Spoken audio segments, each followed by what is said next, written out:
Bismillahirrahmanirrahim. Assalamualaikum warahmatullahi wabarakatuh. Alhamdulillah alladzi bi ni'matihi tatimmu shalihat. Segala puji bagi Allah Subhanahu wa taala yang mana nikmat-nikmat hamba yang Allah Subhanahu wa taala berikan kepada hambanya menjadi sempurna. Maka nikmat yang patut kita syukuri kepada Allah Subhanahu wa taala, Allah berikan kepada kita yang pertama adalah nikmat iman. Kemudian yang kedua, Allah berikan keamanan untuk negeri kita. Yang ketiga, Allah berikan nikmat kesehatan. Maka itu semua adalah titipan yang Allah berikan kepada kita. Dan itu kelak akan diambil oleh Allah Subhanahu wa taala. Maka seyogianya ketika kita mendapatkan nikmat-nikmat yang berharga tersebut, kita meminjam nikmat-nikmat tersebut dengan selalu menjalankan ketaatan kepada Allah Subhanahu wa taala. Kemudian salawat serta salam kita aturkan kepada teladan kita Muhammad bin Abdullah sallallahu alaihi wasallam. Semoga salawat tersebut selalu tercurahkan kepada beliau, istri beliau. Istrinya ada berapa? Ada berapa? Ada 11. Kemudian sahabat-sahabat beliau dan orang-orang yang senantiasa berjalan di atas sunnahnya sampai hari kiamat kelak. Hadirin dan hadirat para pemirsa yang dirahmati oleh Allah Subhanahu wa taala. Sebelum kita memulai kajian yang Allah muliakan, maka mari kita bersama-sama untuk meluruskan niat, yaitu untuk mengikhlaskan belajar kita kepada Allah Subhanahu wa taala, berharap agar ilmu yang kita dapatkan adalah ilmu yang memberikan kebermanfaatan bagi kita dan bisa memberikan manfaat bagi keluarga kita. Dan kita berharap kepada Allah agar Allah memberikan kita keikhlasan, karena dengan ikhlas tersebutlah ilmu itu menjadi berkah dan berlimpah pahala. Insya Allah pada malam hari yang berbahagia ini kita akan mengaji tentang dahsyatnya tawasul. Akan saya bawakan sebuah hadis yang diriwayatkan oleh Abdullah bin Umar bin Khattab radhiyallahu taala anhu. Beliau mengatakan, aku mendengar Rasulullah sallallahu alaihi wasallam bersabda. Jadi perawi hadis ini namanya siapa? Abdullah bin Umar bin Khattab radhiyallahu taala anhu. Dia adalah anak dari Umar bin Khattab radhiyallahu taala anhu. Ia masuk Islam ketika masih kecil bersama bapaknya. Dan ia hijrah ke kota Madinah sebelum bapaknya. Dan ia mengikuti banyak peperangan kecuali perang Badar karena beliau belum cukup umur. Dan beliau adalah sahabat yang paling hati-hati dalam meriwayatkan hadis. Paling hati-hati itu lafalnya benar-benar diusahakan sesempurna apa yang ia dengarkan dari Nabi Shallallahu Alaihi Wasallam.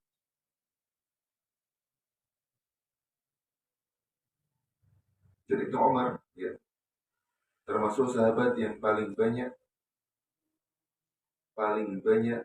ya, meriwayatkan hadis dari Nabi Shallallahu Alaihi Wasallam.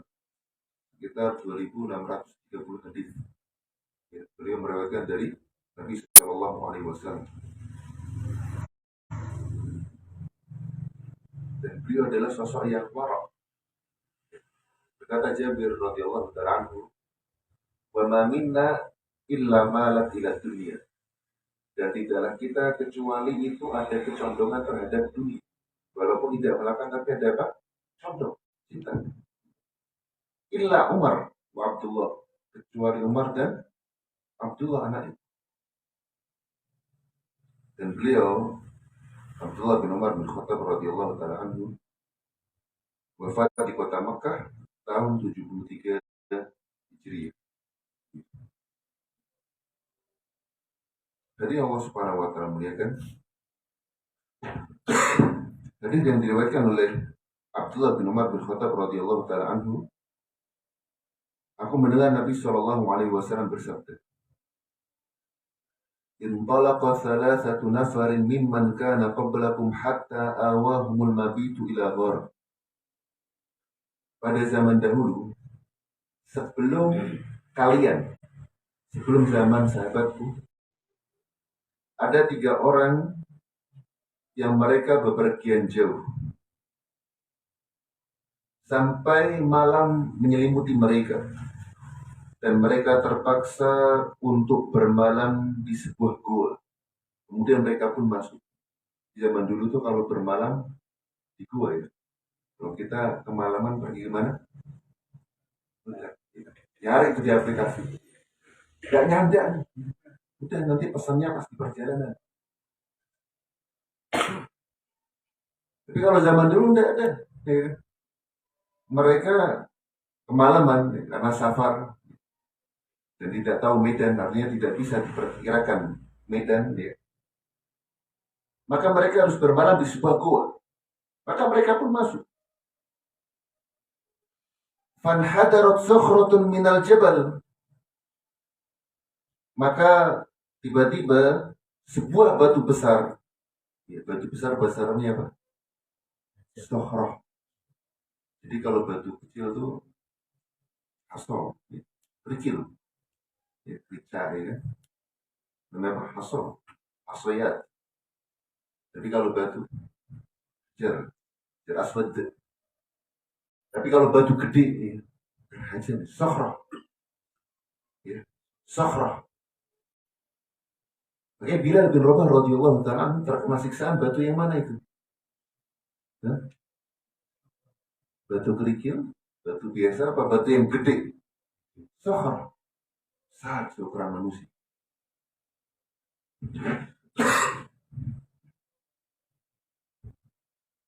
Fanhadarat sakhratun minal jabal. Maka tiba-tiba jatuh sebuah batu yang besar dari gunung. Fasaddat alaihimul ghar. Maka batu tersebut pun menutupi pintu gua tersebut. Faqalu. Maka mereka mengatakan, innahu la yunjikum minas sakhrah illa an tad'u Allah ta'ala bisolihi a'malikum. Maka mereka pun mengatakan, ketahuilah, tidak ada yang bisa menyelamatkan kalian dari batu besar ini kecuali kalian berdoa dengan amal soleh kalian. Berdoa dengan mengingat-ingat amal soleh yang pernah kalian lakukan. Qala rajulun minhum. Maka berkata salah satu dari 3 orang tersebut, Allahumma kana li abawani syaikhani kabiran. Ya Allah, aku dahulu pernah memiliki kedua orang tua yang sudah tua renta, sudah berusia senja. Wa kuntu la azbiku qablahuma ahlan wala malan. Dan aku tidak pernah mendahulukan mereka, tidak pernah mendahulukan ya kedua orang tuaku daripada keluargaku dan harta.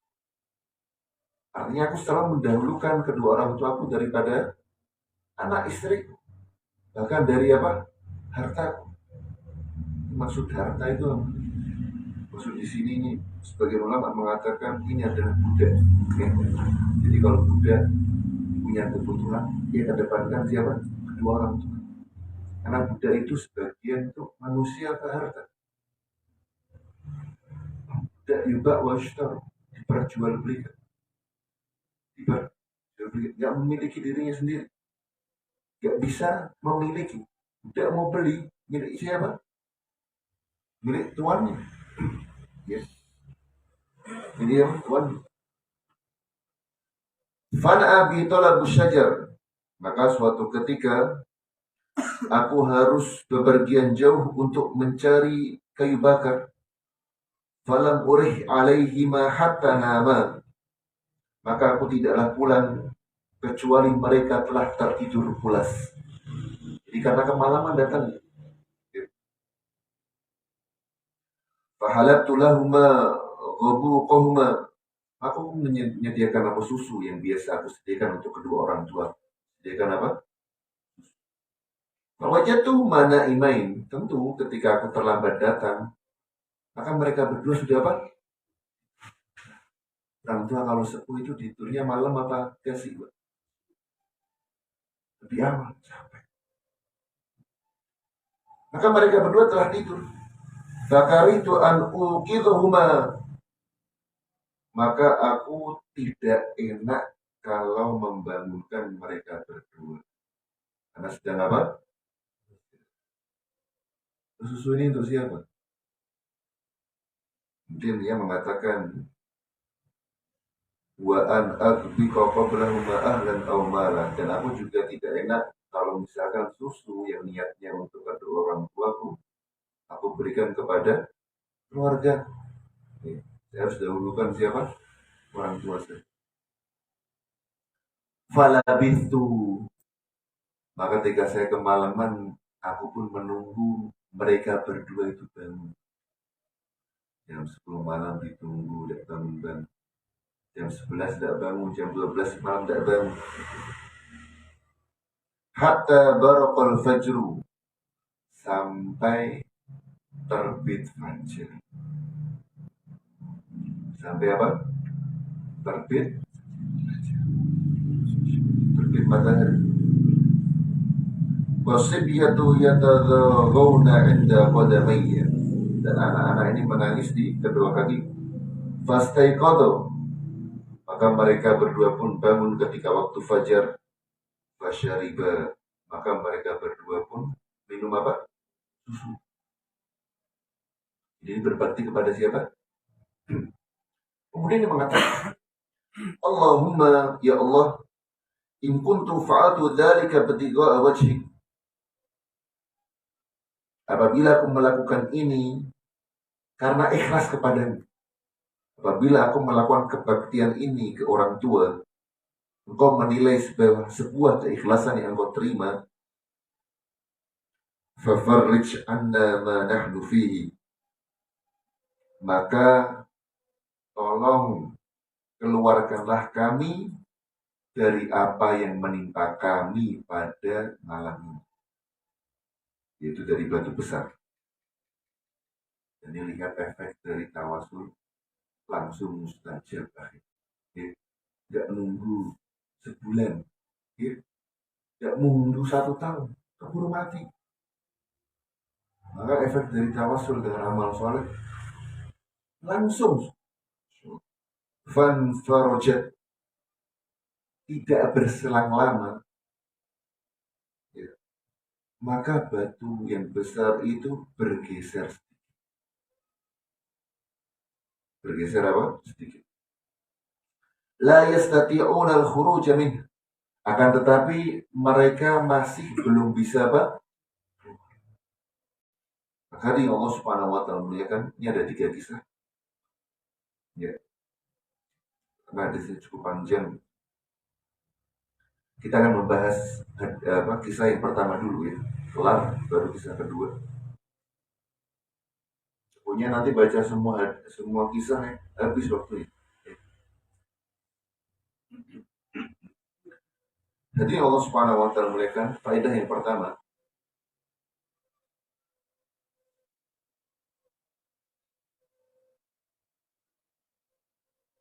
pentingnya seorang itu memiliki teman soleh.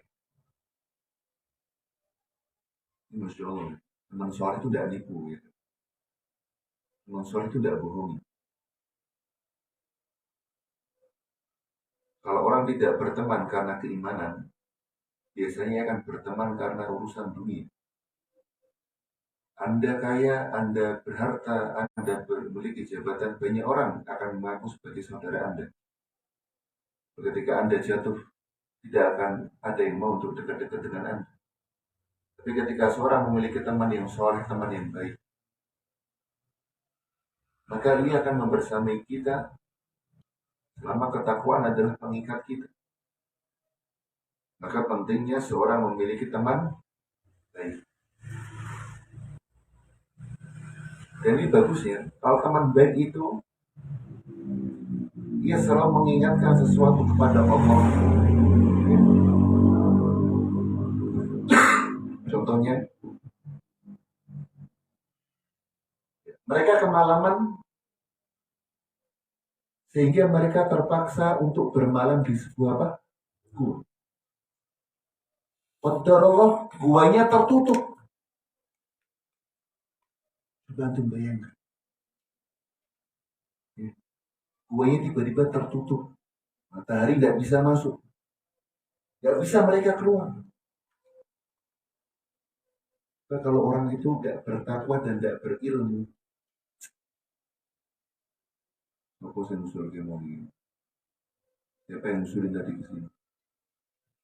Ya, siapa yang usulin tadi ke sini? Ya, kira-kira seperti itu ya? Ya? Tanggung jawab, tanggung jawab, tanggung jawab. Siapa yang usulin tadi ke sini? Ke gua, masuk ke gua. Udah firasat tidak baik. Dia langsung sok jadi pahlawan ya. Ada ketika sebelumnya ditanya mau tidur kemana, terus ngikut pokoknya, ngikut ya kan. Kalau enak ngikut ya, kalau tidak enak nyalahin. Nah, ini keliru. Maka apa yang menimpa sebuah kelompok itu takdir Allah Subhanahu wa taala. Musibah dari Allah, ujian dari Allah Subhanahu wa taala. Boleh jadi karena dosa, boleh jadi itu ujian Allah untuk orang beriman supaya mereka bersabar. Seperti meninggal dunia. Meninggal dunia itu musibah apa bukan? Musibah kata Allah, fa'asobatkum musibatul maut. Ya. Kalian kemudian mendapatkan musibah apa? Kematian. Jadi musibah itu tidak selalu identik dengan dosa dan maksiat. Ya, boleh jadi menimpa orang-orang apa? Yang soleh. Maka ini pentingnya seorang ini berteman dengan orang yang berilmu. Ketika datang musibah ataupun cobaan, ia langsung cari jalan keluar. Bukan cari kambing hitam. Ya, siapa sih yang bisa disalahkan dan saya jadi pahlawan?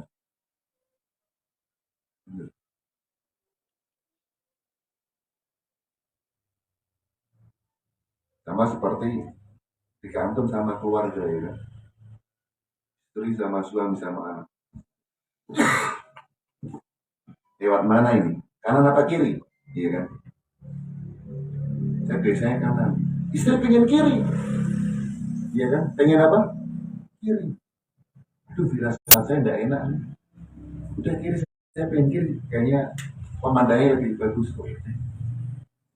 Qadarullah kiri, jalannya macet. Ya, apa sih?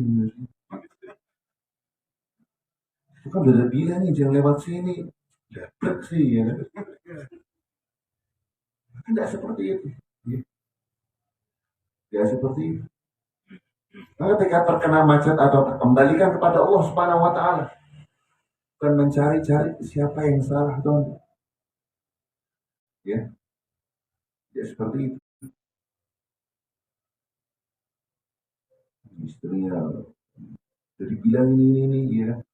Sudah macet tambah emosi, ya kan? Tambah dosa lagi, ya kan? Oleh karena itu, seorang yang bertakwa kepada Allah Subhanahu wa taala ketika mereka mendapatkan musibah ataupun masalah, mereka langsung kembalikan kepada Allah. Ayo cari jalan keluarnya apa?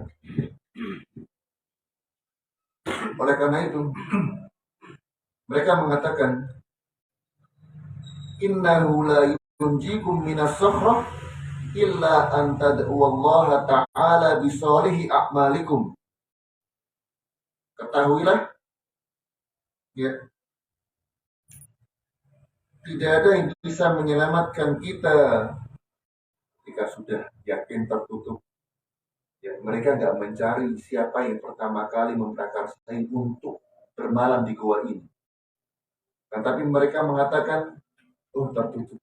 Yuk kita segera berdoa kepada Allah. Tawasul dengan amal soleh supaya Allah lepaskan musibah ini dari kita. Ya, orang ketika terkena musibah, ya, yang pertama kali suruh ia untuk sholat, suruh Suruh dia untuk selalu berdoa kepada Allah Subhanahu wa taala. Jangan mencari kesalahannya dulu. Ketika ia terkena sakit, musibah ataupun yang lain. Terus setelah ia nyaman, ya, bisa menerima atau sudah mendapatkan jalan keluar, bisa dinasihat. Oh, kamu dulu selama ini, ya, sudah banjir. Oh, ini sering maksiat ya.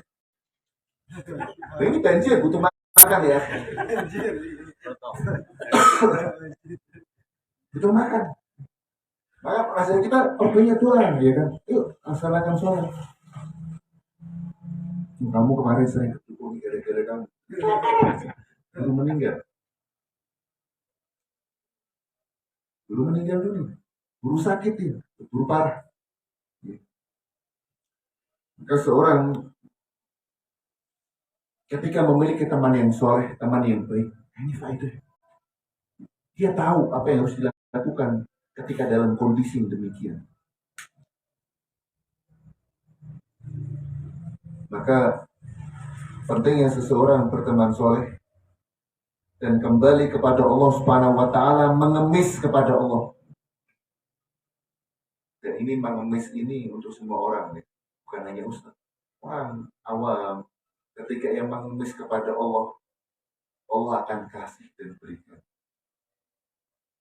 Maka ini pentingnya seseorang itu mengiba, mengemis, menghinakan diri di depan Allah. Ngaku dosa, ngaku salah, ngaku sangat lemah, ngaku berkekurangan, tidak bisa apa-apa kecuali-Mu ya Rabb. Allah itu suka seperti itu. Tapi kebanyakan manusia enggak. Mereka mengiba kepada orang yang berharta, ya. Mengemis kepada mereka. Kemudian tatkala harapan mereka sirna, mereka pun patah semangat. Maka seorang muslim ia harus tadarru, mengiba, meminta belas kasihan, minta tolong, berharap hanya kepada Allah Subhanahu wa taala. Ini yang perlu dicatat. Maka betapapun kekurangan dalam hidup kita, mintalah sama Allah Subhanahu wa taala, mengemislah sama Allah tentang kekurangan dalam hidup kita.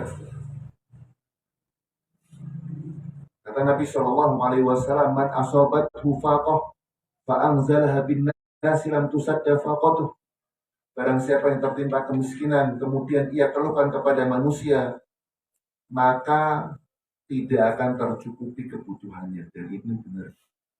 Kalau ada orang kekurangan, minta sama keluarga. Dikasih nggak sama keluarga? Kasih. Tapi pasti apa? Betul apa enggak? Nanti minta lagi dia. Manusia kalau dimintai berkali-kali bosan apa enggak? Apalagi kalau moodnya pas lagi tidak bagus. Iya kan? Moodnya pastinya lagi gak bagus, antum minta-minta, habis.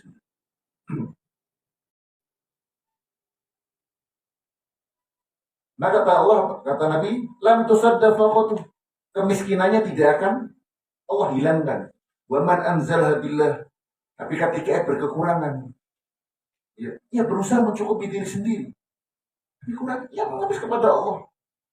Ausyakallah, maka Allah Subhanahu wa taala hampir-hampir akan memberikan kecukupan bagi dirinya, ajilihi au ajil. Segera ataupun berusaha. Maka dia akan memiliki sifat apa? Enggak, berusaha. Tapi ketika terbiasa dilolong, oh nanti dibantu sama saudara, terbiasa. Ya. Maka dia tidak mandiri, tidak berserah diri kepada Allah Subhanahu wa taala. Dan akan menjadi suatu hal yang tidak menyenangkan bagi keluarga yang lain. Ketika kita berkekurangan, ya akhi, kurang dalam suatu hal, minta sama Allah. Allah hinakan diri kita depan Allah Subhanahu wa taala. Hinakan diri kita depan Allah Subhanahu wa taala. Laki-laki kita hamba Allah Subhanahu wa taala, hinakan kepada sang pemilik kita, itu Allah Rabbul Alamin. Maka ini dilakukan oleh seorang beriman ini. Ketika tertimpa musibah batu besar, ia menghinakan diri kepada Allah Subhanahu wa taala. Khasatan indal hadithah, terlebih lagi ketika ia tertimpa sebuah musibah. Terlebih lagi ia ketika tertimpa apa? Musibah. Maka orang yang berilmu ketika ia tertimpa musibah, maka perhatikanlah awal lisan yang ia keluarkan ketika mendapatkan musibah tersebut. Apakah perkataan kotor atau menyalahkan orang lain ataupun yang lain. Oleh karena itu Allah Subhanahu wa taala bertanya kepada para malaikatnya dalam hadis qudsi, tatkala anaknya diambil dan diwafatkan, maka kata Allah Subhanahu wa taala, "Famadza qala 'abdi?" Aku pengen tahu apa yang dikatakan hambaku pertama kali ketika ia pertama kali tahu anaknya meninggal dunia. Lisan yang pertama kali keluar. Maka seorang ketika mendapatkan musibah, jangan pikir salah siapa dulu. Ya, jangan memikirkan gimana jalan keluarnya dulu. Langsung kita berpikir innalillahi wa inna ilaihi raji'un. Allahumma ajurni fi musibah. Karena hakikatnya yang menyelesaikan masalah itu siapa? Nah, kita tuh dapat masalah. Pikiran kita ini tidak bakal selesai. Mau kita ngeluarin fulus sebanyak apapun. Tapi ketika kita tawakal, pasrah, ya, pasrah kepada Allah Subhanahu wa taala. Terus ngikutin alur, sak nyandai kita lakukan. Dan kita benang kusut itu dia. Masalahnya tiba-tiba apa? Selesai. Selesai dengan sendirinya. Sering seperti itu. Siapa yang nyelesain?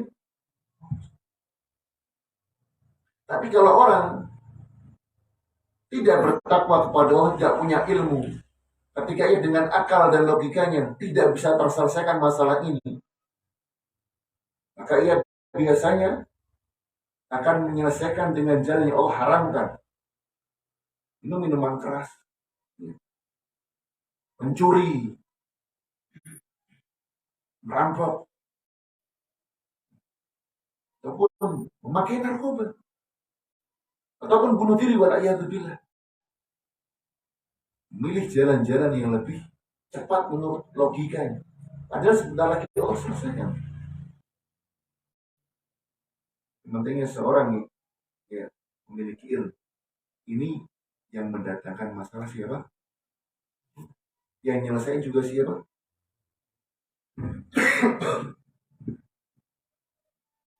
Maka kita perlu dekat-dekat itu bukan kepada manusia kalau dapat masalah. Sama yang bisa nyelesain masalah siapa? Ada orang ya terkena musibah. Sama fulan, dua orang ini terkena musibah. Yang si A musibahnya ringan, diputus pacarnya misalnya, maksiat ya kan, bunuh diri dia. Sepele betul nggak? Kenapa kok bisa bunuh diri dia Ustaz? Nggak Allah tolong. Allah nggak nolong dia nyelesain masalah. Kalau orang sudah nggak ditolong oleh Allah untuk menyelesaikan masalah, dia nggak bakal bisa menyelesaikan masalah. Walaupun itu masalah sepele. Allah gelincirkan dia. Tapi ketika Allah sudah tolong dia, Allah bantu dia, sebesar apapun masalah, dia akan jalani dengan tenang. Contohnya ya, teman-teman kita di Palestina, ya kan? Tiap hari ya Pak, pesawat. Tenang nggak mereka makan? Tenang makannya. Ya. Nggak tenang. Tapi ada yang bunuh diri.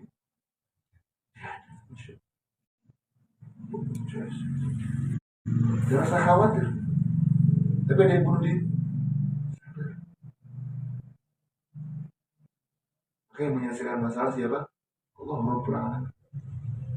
Maka ketika mendapatkan masalah, pentingnya seseorang ya untuk kembali kepada Allah Jalla Jalaluhu, minta tolong diselesaikan masalah.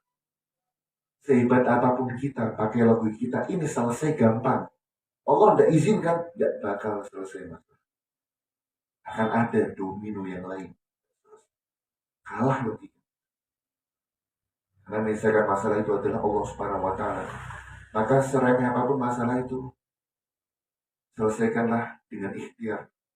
Tapi sandarkan penyelesaian itu kepada Allah Rabbul Alamin.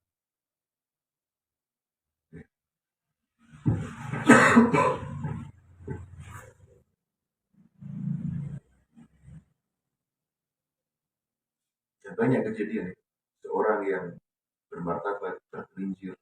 Ada masalah-masalah yang sepele. Ya kan?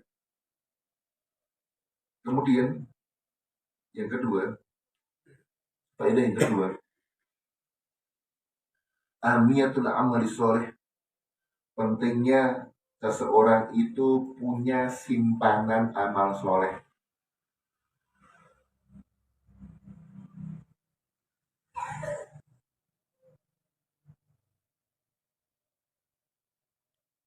Dan lebih baiknya seorang muslim itu punya simpanan amalan soleh yang tersembunyi. Kata Nabi SAW adalah salah seorang di antara kalian memiliki khib'un, amalan soleh yang tersembunyi, yang tidak diketahui orang lain. Karena amal soleh yang tersembunyi itu pasti ikhlas. Pasti apa? Ini gunanya buat apa? Bisa dia tahu, bisa ia gunakan sebagai senjata ketika dapat musibah. Ia bisa tawasulan dengan amal soleh ini. Ya. Dan ini bukan ria. Ya. Kamu ungkit-ungkit kebaikan kamu sih sama Allah. Ada yang mengatakan ikhlas itu kalau kamu tidak berharap apa-apa. Kamu bantu aku kalau berharap sama aku, kamu tidak ikhlas. Begitu juga sama Allah. Kalau kamu beribadah ngebekti sama Allah, harusnya kamu juga tidak berharap apa-apa sama Allah. Allah kan sudah kasih kamu kesehatan, harta. Kamu jangan berharap apa-apa sama Allah. Kalau kamu masih berharap ganjaran dari Allah, itu tidak ikhlas. Maka ini keliru. Ya, keliru. Karena ini pentingnya, Nabi dan Rasul diutus untuk meluruskan logika-logika manusia yang rusak. Karena kalau manusia terbatas. Ya, secerdas apapun dia terbatas. Pasti ada salahnya. Dan banyak salahnya. Maka guna diutusnya Nabi dan Rasul untuk meluruskan apa itu ikhlas. Jadi ikhlas itu adalah kita beramal ibadah karena Allah, berharap pahala Allah, berharap surga, berharap balasan Allah. Itu namanya apa? Minta balasan kepada Allah namanya apa? Maka ketika orang merengek-rengek, ya Allah saya sudah melakukan ini, tolong balas kebaikan saya. Ikhlas apa betul? Itu namanya ikhlas. Karena kita merengek kepada Allah, minta ganjaran sama Allah, minta imbalan kepada Allah. Itulah namanya ikhlas sejati. Kalau mungkin depan manusia, nah itu tidak boleh. Namanya al-mannu wal adha. Mungkin kebaikan disertai dengan perkataan-perkataan yang menyakitkan. Itu manusia. Dan minta-minta terhina, ya. Kemudian orang yang dimintai mau itu kebaikan. Kamu kan kemarin sudah tak kasih. Ya. Dasar peminta-minta supaya minta hidupnya tidak benar. Nah itu bisa membatalkan apa? Amalan. Jadi Allah Subhanahu wa taala kan. Maka ini pentingnya seorang memiliki amal soleh yang ia gunakan untuk berdoa dan sebagai senjata ketika yang mendapatkan musibah. Oleh karena dalam hadis dikatakan ta'aruf ilallah firraha ya'rifka fi syiddah. Kenalilah Allah Subhanahu wa taala dalam kondisi lapang, Allah akan mengenalmu dalam kondisi susah. Yang tadi seperti ini. Ya. Jadi orang soleh, orang baik, orang bertakwa tidak serta-merta ia akan hidupnya lempeng tanpa masalah.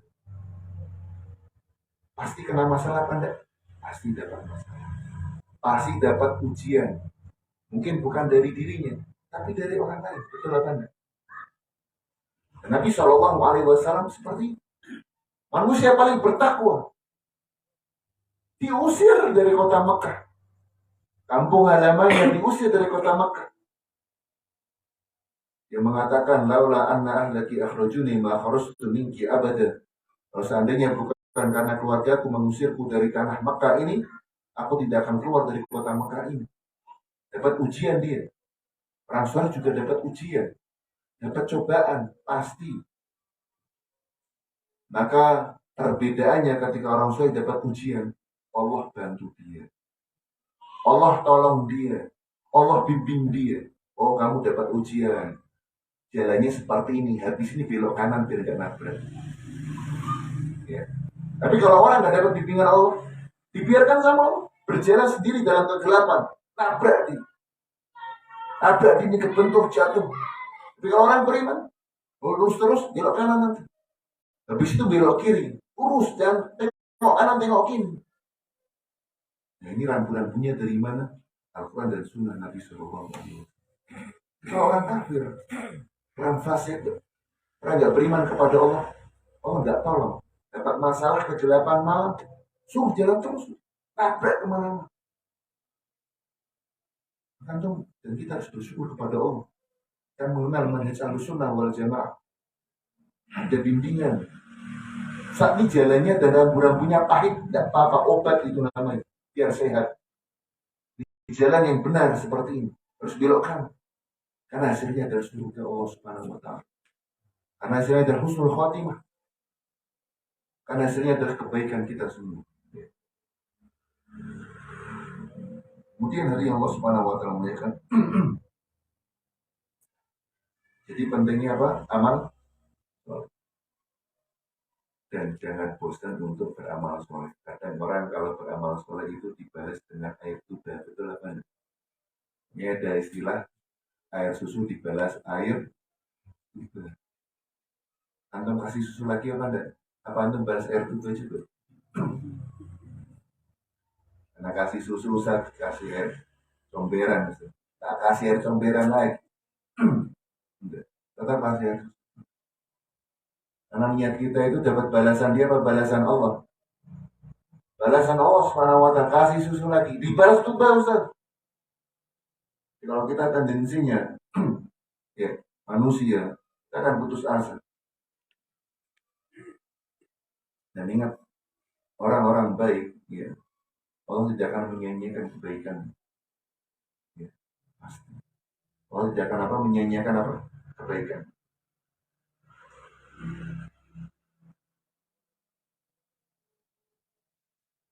Maka orang Muslim ketika dia beramal soleh, jangan sampai dia merasa bosan. Jangan sampai dia putus asa. Jangan sampai dia berhenti dari beramal soleh.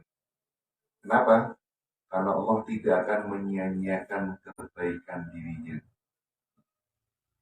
Seperti contoh Nabi Yusuf alaihissalam. Nabi Yusuf itu ngasih air susu dibalas air tuba sama saudaranya. Mau dibunuh. Ya kan? Kemudian Nabi Yusuf alaihissalam ketika sudah besar, Nabi Yusuf ampuni mereka semua. Ya. Aku ampuni kalian, aku maafkan kalian. Allah jadikan dia apa? Menteri. Kemudian ide berikutnya,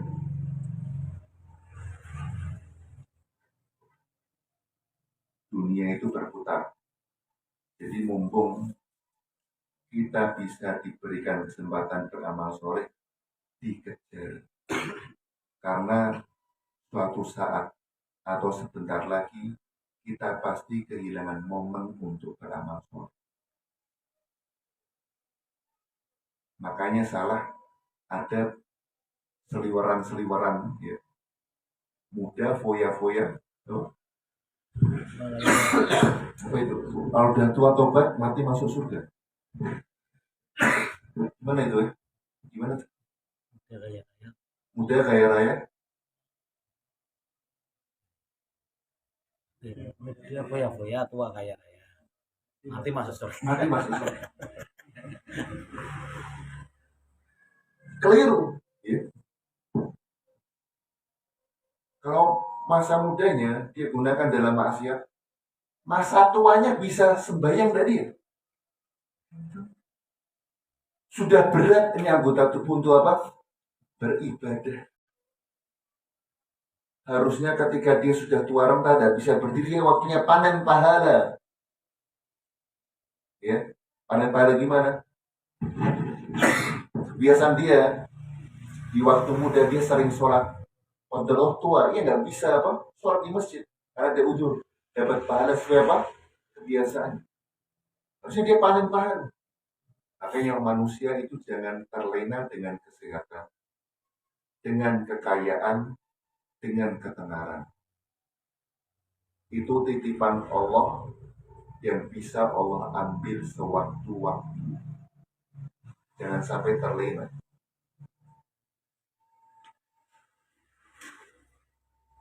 Maka orang yang terlena di masa muda sering bermaksiat, ia akan kesulitan kembali kepada Allah tatkala ia sakit ataupun tatkala ia sudah tua. Kemudian hari Allah Subhanahu wa taala memuliakan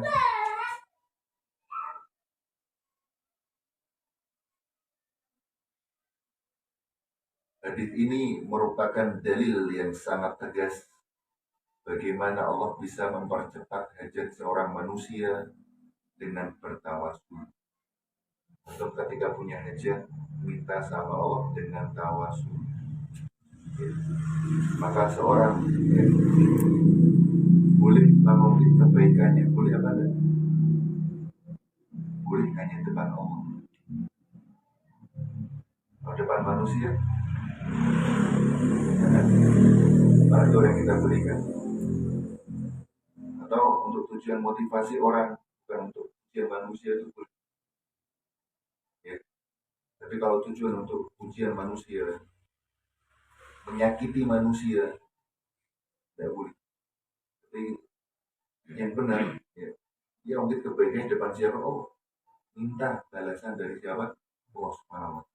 Cepat.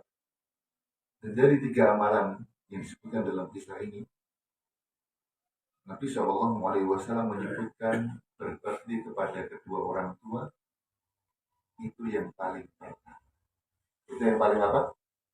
Maka ini menunjukkan bahwasanya pentingnya seorang Muslim itu berbakti kepada kedua orang tua.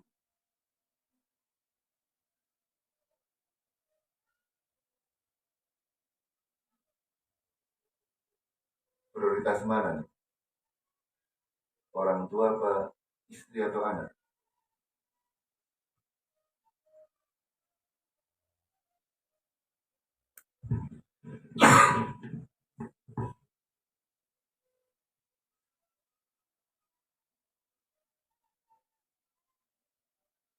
Nabi Shallallahu Alaihi Wasallam pernah ditanya, siapa orang yang paling berhak untuk aku berbuat baik?